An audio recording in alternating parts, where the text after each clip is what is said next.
the recipe that we have here, we do at the Honoré, that's a very old recipe that's made in 1893 building. So we produce about 4 tons a year of brownie in this kitchen. And then the process is very simple, and it's only a chocolate, and we have butter, egg, sugar, a little bit of baking powder. And then we bake on those ovens right here for about 35 to 40 minutes. And then we end them with the apricot glaze. So we do 2 versions of the brownie. We do the original recipe, which has the walnuts on it. And then we do another version with the donuts, which we just put a layer of fudge on top of it.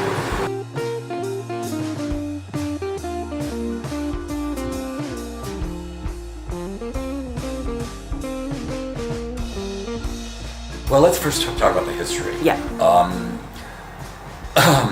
There was a man by the name of Potter Palmer who did not have much of an education. From upstate New York, about 90 miles outside of Albany, turn of the 17th, the 18th century. And he basically worked in a very humble setting in a shack where his father sold dry goods to the wives of farmers. This is about 1816, and he essentially sold cloth because there was no such thing as ready-made clothing. You and your mother and your sisters would go. He was denied an education past 4th grade, because, probably a one-room schoolhouse, because his father needed him to work in the shack. He couldn't afford a full-time hired hand. So his education formally essentially stopped. But what's unique about him, and we do when we do this, is we get into personalities. Life is a choice, and the choice is generally up to us. And the consequences of whatever choice that we make are that which the fruit. And he could have chosen as a young boy to have been imprisoned by the lack of education, but he chose just the opposite. He wanted to know more. He didn't want to be a rocket scientist, but he wanted to know as much as he could. And the one thing he had in his corner is he loved to read. Okay. The other young men were going west to Colorado and California, where, where the gold was, Oklahoma and Texas, where the oil was. There was none of that here.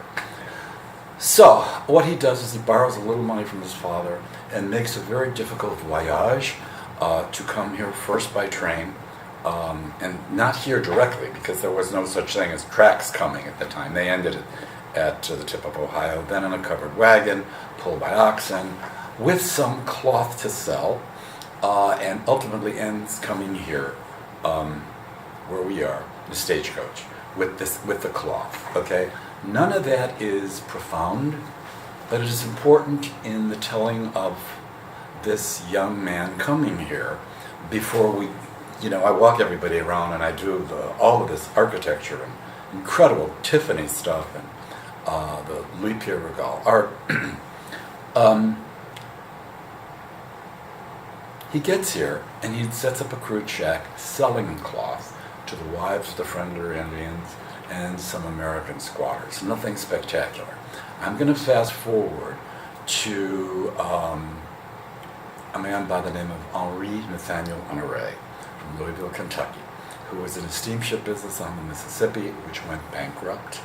And he had to leave because the nefarious ways he talked people getting involved in this initiative lost the life savings of people who should have lost the time. Okay.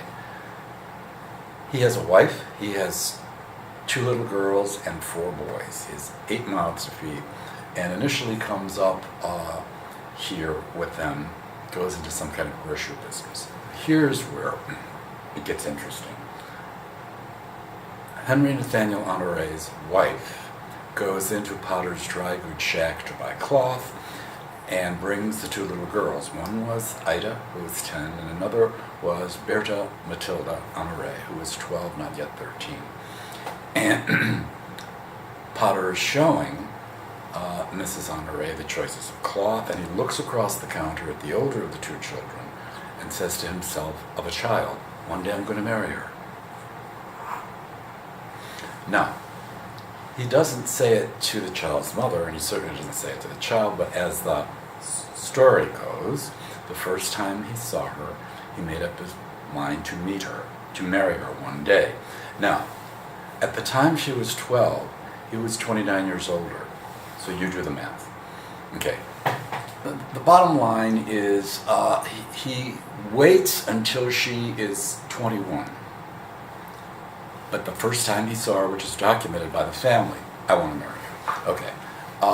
She was very unusual from the very beginning. She had a college education during the Civil War, unheard of for females to have that kind of an education. He was not educated. She returns from college, and he approaches the family to ask if he can take her to church and to tea. And that's when the story really takes off, about these two completely different people who had one of the best relationships and marriages, who provided so much to the city of Chicago with their individual personhoods and goals. Okay. Initially, she is not interested in him because it's a big age difference. Big age difference. 30 years is a lot. But he pursues her, not with a great deal of money, and ultimately says to her that if she marries him, he will give her the very first Palmer house, which he's going to build for her. And he does that exactly across the street where we are right now. And bottom line, she's not really sure, back and forth while he's building it. But as history records, on September 26th of 1871, he finishes it, and she becomes Mrs. Potter Palmer. And that's when it all starts, the real story. 13 days after they moved in, the Great Chicago Fire destroyed the entire city. That's up 13 days. So you can see how horrific this was. It's a man who started with everything and now has nothing. Now, she married a man with great promise who now has nothing, but she took the wedding vows very seriously, sickness and in health, which are for poor. And she prodded him to keep going forward. And there was no money in Chicago, and he lost everything. And he had to go to St. Louis, where he borrowed $1.7 million on his signature. This is all documented, and we have supporting evidence of this. Comes back here to build, and this is where we talk about the new, better, and different. His head, the world's first fireproof building, because of its composition of cement and blocks of stone covered in marble. There was no such thing, especially here in the West. Everything was made of wood, because just the transportation alone to get those kind of things here. And he builds it. Now, in that building, which was totally fireproof and documentable, he introduced the first vertical steam railroad, which became the elevator. He introduced the first to use Edison's invention of the light bulb. He was the first to begin hiring people who were bi and multilingual long before Orville and Wilbur Wright were even born. So today, we speak about 48 languages in this hotel, which is unheard of throughout the entire building. Yeah. So you could come from Swahili. We could probably find someone, because it's all generated computer. So, okay, so he does that. And why does the hotel become successful, the one that was the first fireproof hotel? Because the industries that put Chicago on the map located here because of geography, and those were the railroad industry, the meatpacking industry, second largest manufacturer of steel, processor of grain, processor of wood, and for us, we became the convention meeting capital of the nation ultimately. But again, in understanding what was in his head, and I'm kind of like really going fast here, it was because of the geography. That's the only reason the town ever became successful, because it was in the middle of the Union as it's emerging, and when it blew into the 20th century, this thing became a cash industry. And his hotel made a great deal of money, sufficient for him to pay back the $1.7 million. He builds for Bertha what was called the Palmer Castle, and the love of his life is him.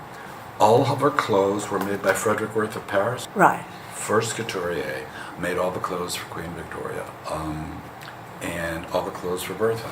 The dress there we're in Bertha wore to the opening ceremonies of the World's Fair of 1893, which, by the way, we're celebrating, the 125th anniversary. You know about that?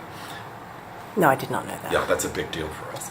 And all of her garments were made by Word. Okay, so we're moving into 1890 when Bertha's living in the castle. She's approached by a man by the name of Daniel Burnham to give her the news that the city of Chicago petitioned having our city be the site of the World's Fair commemorating the 400th anniversary of the discovery of our country.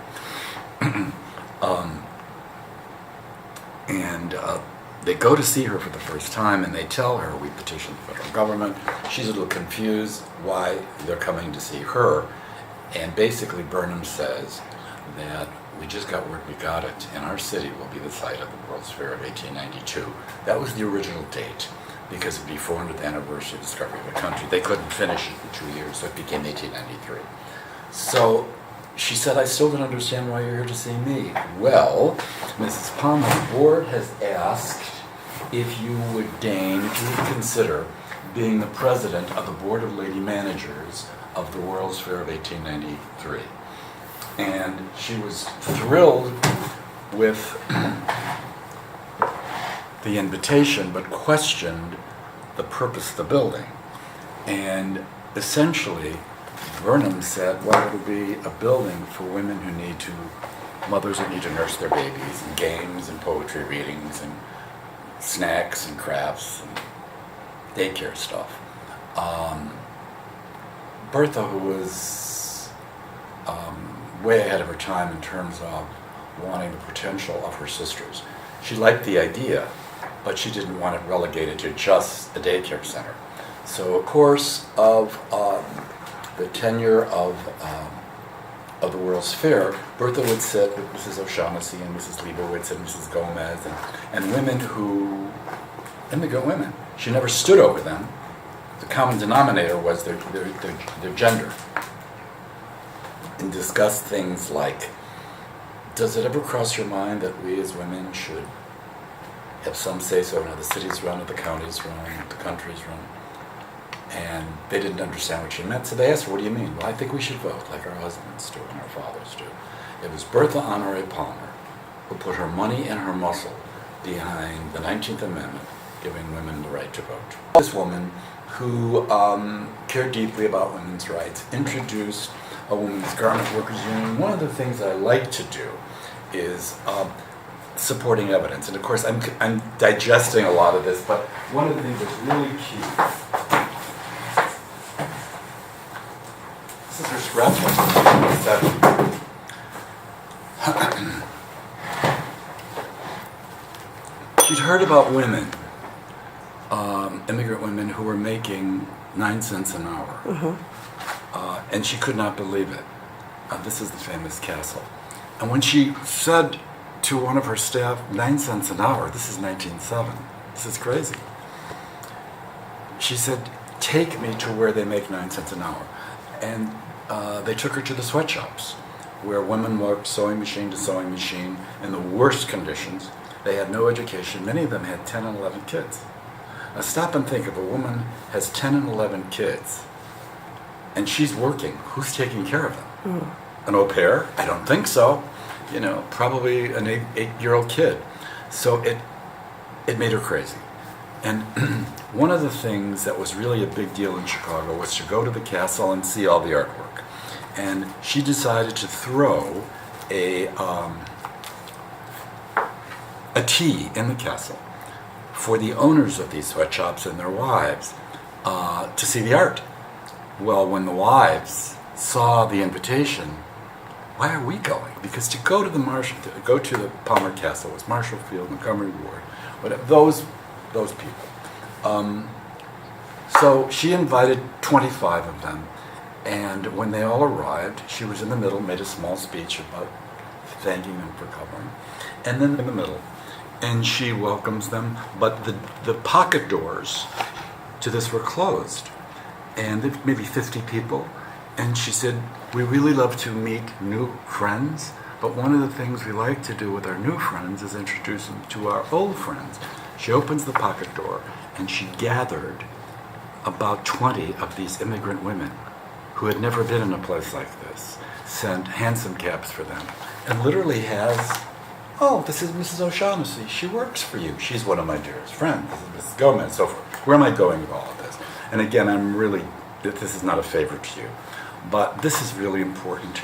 This is the scrapbook for that event, and I believe what the eye doesn't see, the mind doesn't comprehend, what the fingers don't grasp, the heart doesn't grasp. This is something written to her. This is what I really want you to read. Okay.